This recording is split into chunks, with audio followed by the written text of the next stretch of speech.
Hello dear champions, आपका class seventh, आपका book का चैप्टर है कम्युनिकेट इन इंग्लिश और यहाँ पे यूनिट थर्ड हम करने जा रहे हैं। आपका सेक्शन वन में चैप्टर वन है आपका यूनिट थ्री का हेनरी और कैमेलियन। आपको पता है यहाँ पे हेनरी किसका नेम है? यहाँ पे हेनरी किसी मैन का नेम नहीं है, यहाँ पे हेनरी नेम है कैमेलियन का, जो गिरगिट जिसको हम बोलते हैं।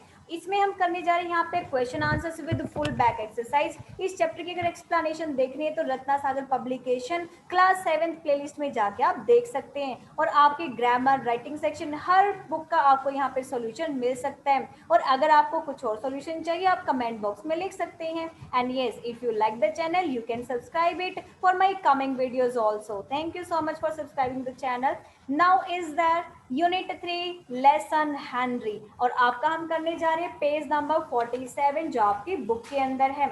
इसमें सबसे पहले आपको दिए हैं एमसीक्यूज। आपके एमसीक्यूज के अंदर क्या है? What do you find most unusual about the story?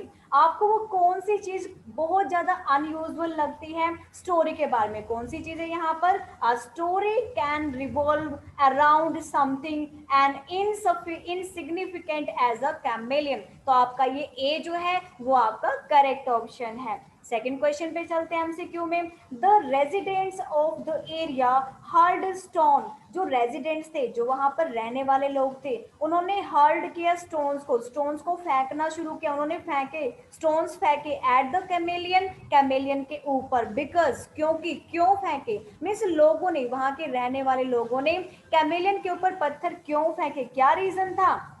Correct option है someone had said, क्योंकि किसी ने कहा था that it could poison people, कि ये लोगों को जो है वो जहर, लोगों को क्या कर सकता है? लोगों को जहरीला कर सकता है, लोगों के ऊपर ये पॉइजन फेंक सकता है। By spitting from a distance of 20 feet, means 20 feet दूर से भी।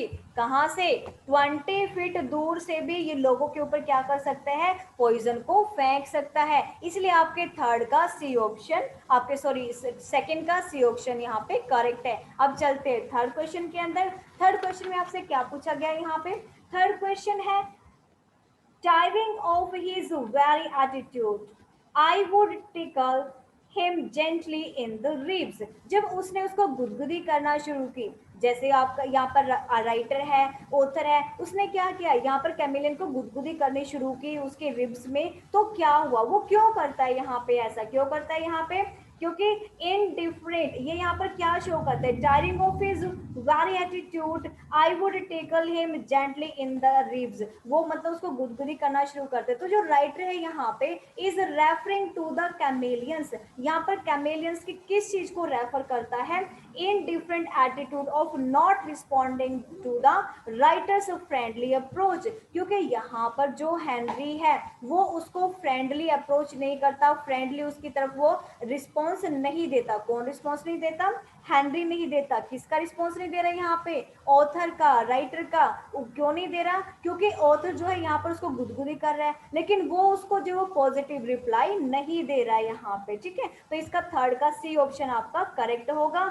इन different attitude of not responding to the writer's friendly attitude approach, sorry. Next is the chameleon did not bite the writers because, जो chameleon है वो नहीं काटता, bite नहीं करता, राइटर को नहीं काटता। क्यों नहीं काटता? क्यों नहीं काटता?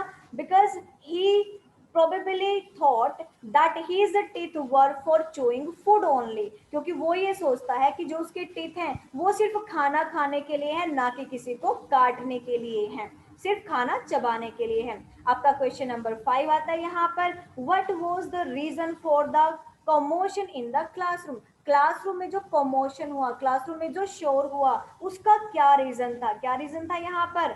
Henry had entered the classroom. Henry जो है वो क्लासरूम में घुस गया था, जिसकी वजह से वहां पर क्लासरूम में क्या हुआ? शोर शराबा शुरू हो गया था। अब आपका आता आगे बी पार्ट। बी पार्ट में आपको ये अरेंज करने हैं सिचुएशन के अकॉर्डिंग कि पहले कौन सा सेंटेंस आएगा, फिर आपका सेकेंड नंबर पे कौन सा सेंटेंस आएगा, जैसे थर्ड पे आपका ये आएगा, फोर्थ पे ये आएगा। तो ऐसे आपने इनको रीअरेंज करना है। इनमें सबसे पहले सेंटेंस कौन सा आएगा? The writer's grandmother wanted to send a basket of papayas to Mrs Ghosh to the nursery school. ठीक है, सबसे पहले ये आएगा। सेकंड पे Henry slipped into the basket unnoticed, किसी ने देखा ही नहीं, एकदम से उसके अंदर टोकरी के अंदर स्लिप हो जाता है। थर्ड पे आपका आएगा the gardener took the basket to Mrs Ghosh office, Mrs Ghosh के ऑफिस में जो गार्डनर है उस बास्केट को लेके चला जाता है। फिर क्या होता है, मिसेस घोष वॉज एग्जामिनिंग, जो मिसेस घोष है वो एग्जामिनिंग कर रही होती है, एडमायरिंग कर रही होती है पपायाज को कि कितने अच्छे कितने बढ़िया पपायाज हैं। एकदम से क्या होता है, आउट पोप्ड हेनरी, हेनरी एकदम से बाहर निकल के आता है। मिसेस घोष स्क्रीम्ड, बहुत जोर से चिल्लाने लगती है। फिर क्या होता है, हेनरी स्क्वेंटेड एट हर, हेनरी उसकी, हेनरी जो कैमेलियन है जो यहाँ पर गिरगिट है उसकी तरफ घूर के देखने लग जाता है। मिसेस घोष जो फिर से चिल्लाने लगती है। और फिर क्या आता है, हेनरी चेंज कलर, हेनरी अपने कलर को चेंज कर लेता है, क्योंकि जैसा पपायस का कलर होता है वैसे अपने कलर को वो चेंज कर लेता है। यहाँ पर 10th सेंटेंस में क्या आएगा, एन असिस्टेंट, फिर एकदम से दौड़ी दौड़ी भागी भागी यहाँ पर कौन आती है, एक टीचर आती है, क्योंकि वो सोचते हैं कि अरे प्रिंसिपल क्यों चिल्ला रही है, जाकर के मैं भी तो देखूं वो क्यों चिल्ला रही है। लेकिन वो उसके चिल्लाने को देख करके जैसे वो देखती है कि रूम में तो गिरगिट है, कैमेलियन है, यहाँ पर जो है वो हेनरी है, तो वो क्या करती है, वो भी उसको उसके साथ चिल्लाने लग जाती है। और लास्ट में आपका क्या आएगा, 11th क्वेश्चन में, 11th में Henry fled into the classroom, फिर एकदम से हेनरी क्या करता है, क्लासरूम की तरफ जो वो भागने लग जाता है। The children run in all the direction, जो बच्चे हैं वो इस कैमेलियन को देख करके, इस गिरगिट को देख के सारे क्लासरूम में इधर उधर भागने लग जाते हैं। और लास्ट में Henry disappeared into the garden, और जो लास्ट में है हेनरी गार्डन में जाकर के कहीं पर डिसअपियर हो जाता है। तो ये है इसकी सीक्वेंस कि कैसे आप इसके सीक्वेंस को लिखेंगे। नेक्स्ट आपका आता है पेज नंबर 48 पे ही कौन सा सी क्वेश्चन, उसका पहला क्वेश्चन आपको क्या दिया हुआ है, what do you think made it possible for the chameleon's eye to wobble, means किस चीज से जो है वो कैमेलियन अपने आईज को वोबल कर सकता है। मीन्स जब हेनरी देख, जैसे ये ना गिरगिट जो होता है, जो गिरगिट जो है वो उसकी दोनों आईज इंडिपेंडेंट होती हैं, कि एक आई से वो राइट साइड में देख सकते हैं, दूसरी आई से वो लेफ्ट हैंड साइड में देख सकता है। तो मीन्स यहाँ पर उसकी जो दोनों आईज है वो इंडिपेंडेंट है, ना कि डिपेंडेंट है। जैसे हमारी तो डिपेंडेंट होती है कि अगर हमें राइट साइड में देखना तो हमारी दोनों आईज की जो आई बॉल होती है ब्लैक कलर की वो एक ही डायरेक्शन में जाएंगी।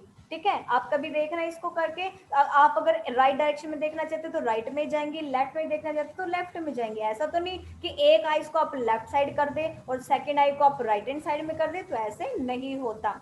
तो यहाँ पर द कैमेलियन हेनरी, जो कैमेलियन है, जो यहाँ पर गिरगिट है हेनरी, हैड एबिलिटी, उसके अंदर इतनी एबिलिटी होती है to move the right eye, कि वो अपनी राइट साइड की आईज को क्या कर सकता है, without moving the left retina, बिना लेफ्ट साइड के रेटिना को मूव के जो है वो क्या कर सकता है, इसको राइट साइड में मूव करवा सकता है, राइट में करवा सकता है, लेफ्ट में करवा सकता है, अप में कर सकता है, डाउन में कर सकता है। मीन्स वो इंडिपेंडेंट है, उसकी एक आई दूसरी आई से इंडिपेंडेंट है, वो डिपेंड नहीं है, तो ऐसे किसी भी डायरेक्शन में उनको घुमा सकता है। The chameleon's eye were independent of each other, he could wobble each side to side, वो दोनों तरफ देख सकता है। अगर वो चाहे तो एक आई से ऊपर देखे, दूसरी आई से नीचे देख सकता है। अगर वो चाहे तो एक आई से राइट हैंड साइड में देख सकता है, दूसरी राइट से, दूसरी आई से वो क्या कर सकता है, बैकवर्ड फॉरवर्ड कहीं भी किसी भी तरफ वो देख सकता है बिल्कुल फ्रीली। नेक्स्ट आपका आता है सेकंड क्वेश्चन। सेकंड क्वेश्चन क्या आपकी बुक में, if you were the writer, अगर आप राइटर होते, would you have appreciated grandfather, क्या आप ग्रैंडफादर को अप्रिशिएट करते for bringing home the chameleon, chameleon को घर पे लेके आने के लिए क्या आप उसको अप्रिशिएट करते कि यस आप घर पे कैमेलियन लेके आए। तो यहाँ पर आपके आंसर डिफरेंट हो सकते हैं। अगर आपको लगता है कि यस उसने अच्छा किया तो बोल सकते हैं कि yes if I were a writer, अगर मैं राइटर होता तो आई वुड अप्रिशिएट, तो मैं अप्रिशिएट करता ग्रैंडफादर को, क्योंकि उसने बहुत नोबल डिड, मीन्स बहुत अच्छा काम किया था, क्या करके, उस कैमेलियन की लाइफ को सेव करके, क्योंकि बहुत ही इनोसेंट क्रिएचर था, इसका कोई दोष नहीं था, ये निर्दोष था। इनोसेंट मीन्स निर्दोष प्राणी था ये बिल्कुल। ठीक है, एक आप इसका आंसर ये भी ले सकते हो कि नहीं, अगर मैं राइटर होता तो मैं कभी भी इसको क्या नहीं करता, अप्रिशिएट नहीं करता, क्योंकि जो ये कैमेलियन होता है वो डेंजरस भी हो सकता है। कुछ भी रीजन लिख सकते हो, मिस आप इसका आंसर येस में भी लिख सकते हो, आप इसका आंसर नो में भी लिख सकते हो, क्योंकि उसने आपसे आपकी थिंकिंग पूछी है and you have to justify the answer that why are you saying no और why are you saying yes. Okay, next आपका थर्ड क्वेश्चन आता है, फिर से डू यू थिंक बता रहे हैं। डू यू थिंक वाले क्वेश्चन में आपके अपना यस और नो हो सकता है, आपको जस्ट उसको फिर क्वेश्चन को जस्टिफाई करना होता है। Do you think grandmother was right in not disclosing to Mrs Ghosh? आप क्या सोचते हैं कि जो ग्रैंड मदर थी वो बिल्कुल सही थी कि उसने मिसिज घोष को नहीं बताया कि हेनरी उनका ही पेट था? क्या सोचते हैं आप? Yes, grand mother was right, बिल्कुल हम कहते हैं कि वो सही थी। अब आप इसमें सही भी लगा सकते हैं, नहीं भी लगा सकते हैं, लेकिन आपका आंसर जो उस स्टेटमेंट को जस्टिफाई करना चाहिए। मैंने लगाया कि यस वो सही थी अगर उसने नहीं बताया, क्योंकि मिसेस घोष को लगता है कि अगर उसको पता चल जाता कि हेनरी उन्हीं का पेट है तो उनकी जो फ्रेंडशिप थी वो जो है वो क्या हो जाती, टूट सकती थी। ठीक है, नेक्स्ट आपका आता है फोर्थ क्वेश्चन। फोर्थ क्वेश्चन क्या आपके बुक में, can you think of a reason? क्या आप कोई ऐसा रीजन सोच सकते हैं वाई हेनरी केम बैक, कि हेनरी क्यों वापस आया, and never went out of the garden again, और कभी भी वो गार्डन से बाहर नहीं गया? आप क्या सोचते हैं? Henry came back because, Henry वापस आया क्यों आया? बिकॉज ही वॉज टेरिफाइड, क्योंकि वो डर गया था, विद द कॉमोशन, उस शोर से डर गया था, क्रिएटेड इन द स्कूल, जो कि स्कूल में हुआ था। Henry never went out of the garden, Henry कभी भी गार्डन से बाहर नहीं आया, क्यों? क्योंकि यहाँ पर इंसेक्ट्स की पॉपुलेशन बहुत ज्यादा थी, उसको बाहर निकलने की जरूरत ही नहीं पड़ती थी। With in bounds of in the author's garden, author के गार्डन के अंदर ही अंदर इतने ज्यादा इंसेक्ट्स थे कि उसको बाहर खाना ढूंढने के लिए आने की जरूरत ही नहीं पड़ती थी। अब आता आपका नेक्स्ट क्वेश्चन जो कि पेज नंबर 49 पे है, ये आपका डी पार्ट है। इसमें आपको क्या करना है, use these expressions in sentences of your own. आपको कुछ एक्सप्रेशन दिए हुए हैं, आपको उन एक्सप्रेशन को अपने सेंटेंसेस में फ्रेम करना है। तो पहला इंप्रेशन क्या दिया हुआ आपको, पहला एक्सप्रेशन है इन अ क्लास बाय देमसेल्फ। तो इन अ क्लास बाय देमसेल्फ का यूज करते हैं, कोई भी सेंटेंस यहाँ पे बना सकते हैं। जैसे मैंने यूज किया कि the science project was made in the class, class में बनाया गया, उनके अपने द्वारा बनाया गया। ठीक है, नेक्स्ट सेंटेंस मैंने फ्रेम किया है 20 जो कि 49 पेज पे ही है। सेकंड है राइजन अप इन आर्म्स, मतलब अपने हाथों में किसी को उठा लेना। They decided to raise up the bird in their arms, उन्होंने फैसला किया कि उस बर्ड को अपने हाथों में उठा लेंगे। ठीक है, नेक्स्ट है आपका third one, wobbled side to side देखना, वो क्या है, the reptile wobble side to side. आपको सेंटेंस फ्रेम करना, आप कोई भी कर सकते हैं। नेक्स्ट आपका है with great caution, miss great caution means कि बहुत ज्यादा खतरा या फिर मतलब किसी को चेतावनी देना।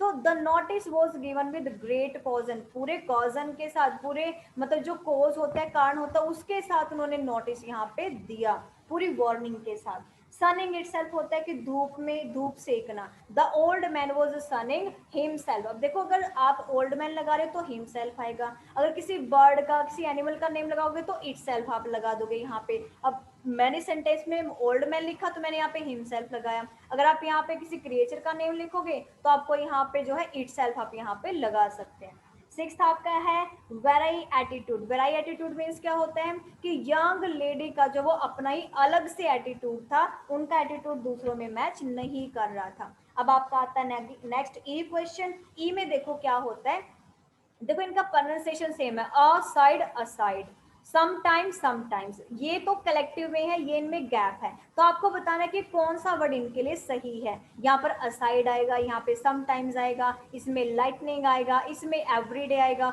और इसमें नंबर्स आएगा। तो मैंने ऑलरेडी यहाँ पर टिक मार्क कर दिया है कि कौन सा जो वर्ड यहाँ पे करेक्टली आएगा।